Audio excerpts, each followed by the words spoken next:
It's Wednesday, October the 2nd, and I'm Chris Allen here on the Sam channel, Facebook, YouTube, Instagram, and X. All sponsored by Ace Hardware Marketplace. I'm back. Been out the last few days at the KBA convention. That's the Kentucky Broadcasters Association annual convention and conference in Lexington.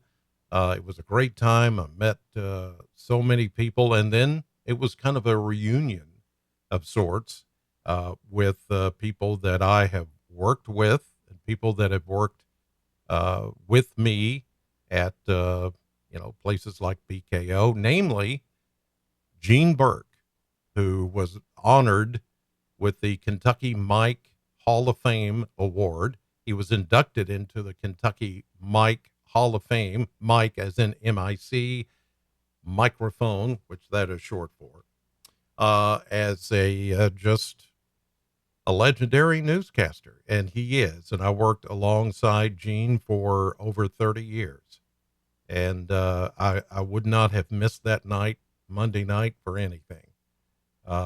Gene is one of the best in the business, and he was honored by his peers.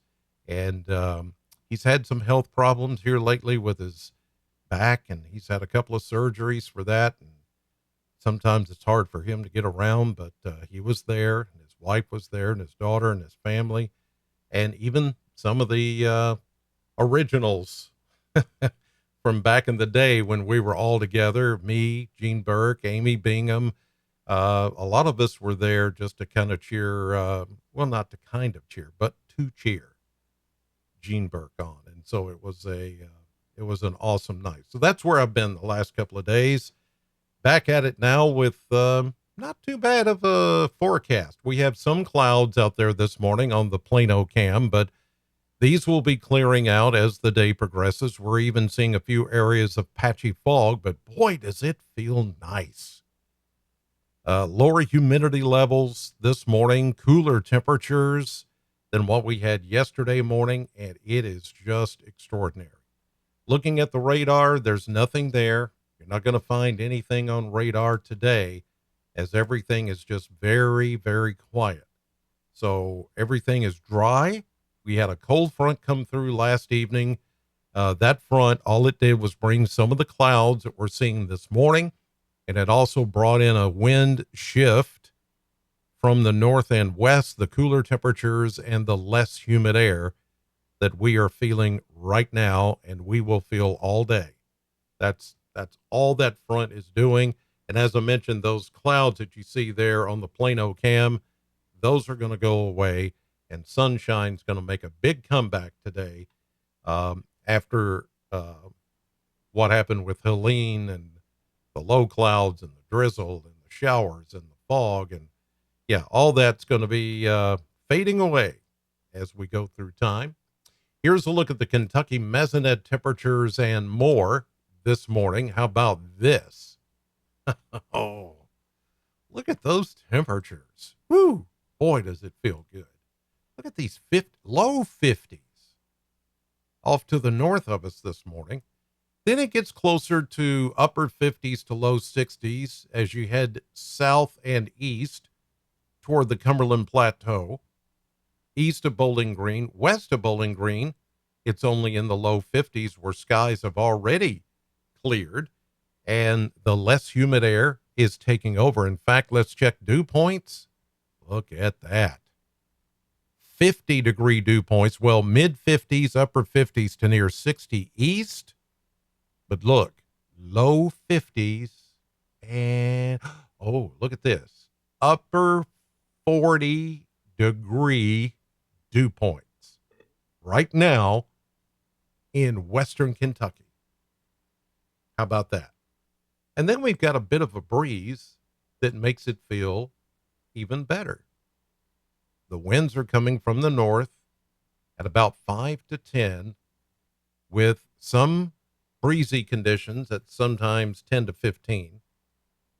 But I mean, it's just extraordinary how it feels this morning. And it's going to feel this way all day, all day. Take your coffee, go outside. If you've got a front porch, back porch, swing, chair, whatever. Get your cup of coffee, go out there and just sit and just take it in. Take it in. It feels so good. Now, this looks and feels like fall, finally. We just had to get through Helene, and everything is back to where it should be for this time of the year. Well, let's see if it's going to stay that way. With a look at the model blender, here we go. We're going to go 73 to 75 today. We got to get the sun in here once we shake off some of the cloud cover. Then we're going to go near 80 tomorrow. Not bad. In fact, those temperatures running, a little bit above normal, especially when you get into the mid 80s, but that's not going to last. Another front is going to come in Sunday evening. And with that front, we're going to see a change. Another cold front will come in with a slight chance of showers, but it's going to have another round of nice weather, less humid air, drier weather. As we go into next week, check out those numbers. Only in the low to maybe mid 70s, but look at those low temperatures in the mid to upper 40s. Oh, I like that. I like it like that, as the song goes.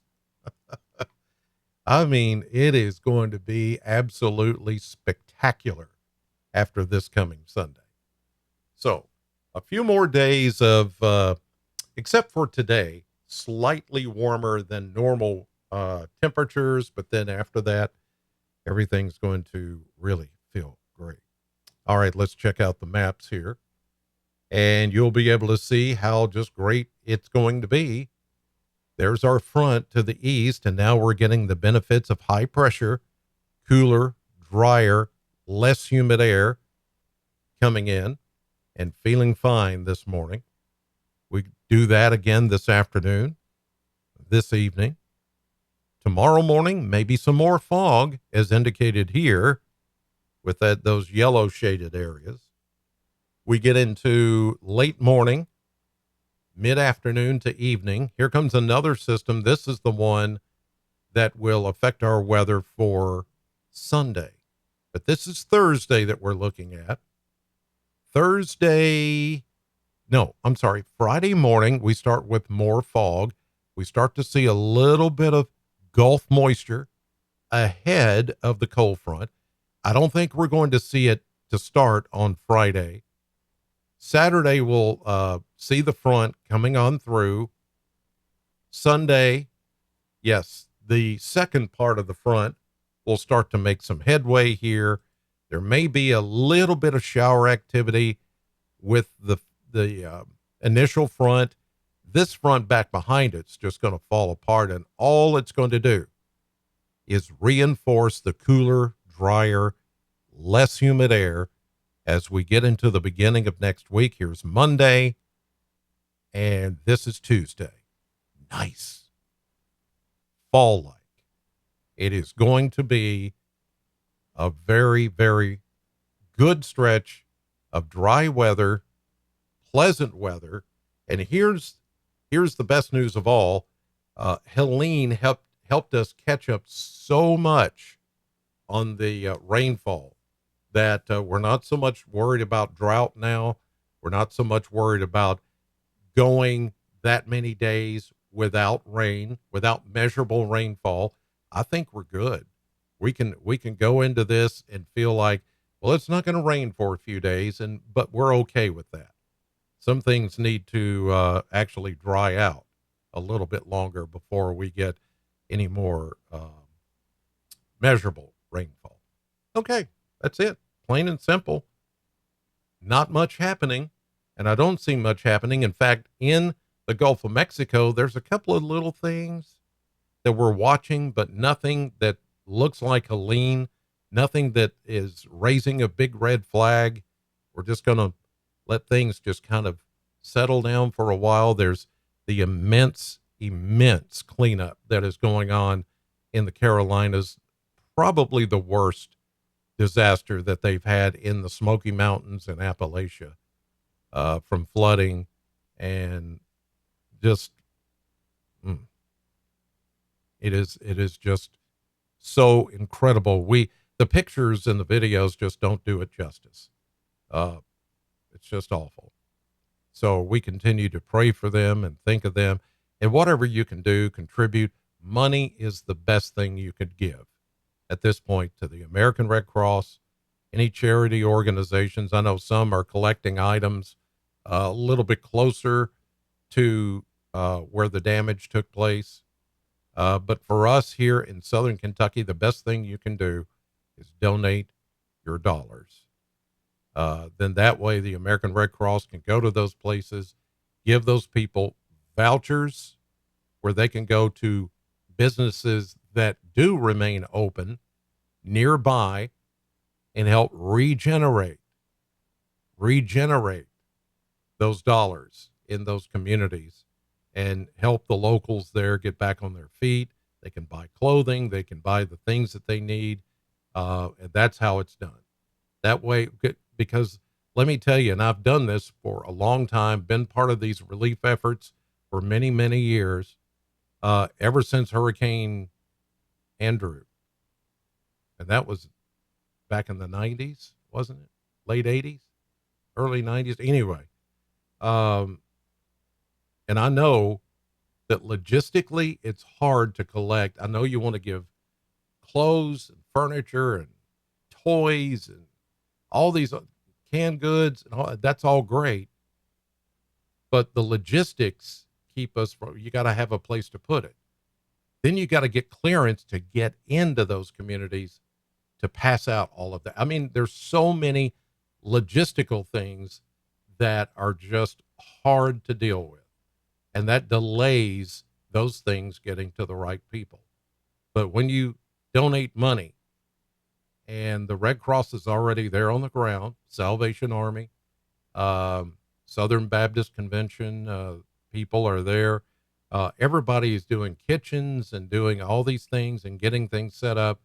The best thing you can do is donate money to any of those, and they will put that money to work locally where the most affected areas are. That's the best way to do it. God bless you. Thank you for watching, and I'll see you later.